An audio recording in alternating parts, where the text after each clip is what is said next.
అసలు రాష్ట్రంలో ఏం జరుగుతుంది ఏం అర్థమైతలేదు. దేశంలో ఏం జరుగుతుందో ఏం అర్థమైతలేదు.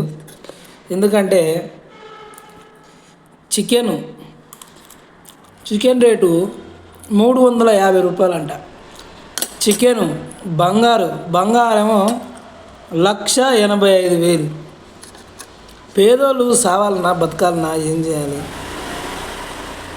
పేదోళ్ళకు ఏడ ఉందా రాష్ట్రంలో ఏం జరుగుతుంది? పేదోళ్ళకి బంగారు ఎంత పెరిగింది? బంగారు 1,80,000 బంగారు.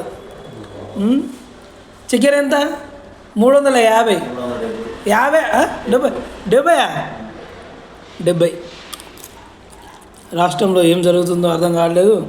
పేదోళ్ళు బంగారు కొనలేరు, మర్చిపోండి. మీ చేత కాదు. ఇంకా చికెన్ కూడా తినలేరు. రంగరంగ కోడిగుడ్లు తింటారు అంతే. చికెను రూపాయలు కోడిగుడ్డు అంట. మర్చిపోండి. అవేంటివి ఇంతలా ఉంటాయి చూడు. అవేంటివి మినిమేక తిని బతకాలి మనం పేదోళ్ళం. చాలా దారుణం అయిపోతుంది. బంగారు తగ్గాలనేసి బయట జనాలు ఏమంటున్నారంటే ధర్నాలు చేద్దాం, అవి చేద్దాం, ఇవి చేద్దాం.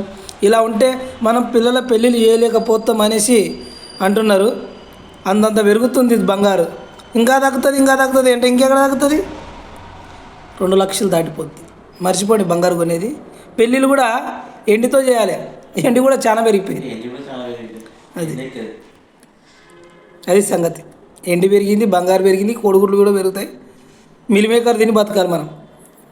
పేదోళ్ళు అది ఒకటే గుర్తుపెట్టుకోవాలి. Okay friends, subscribe.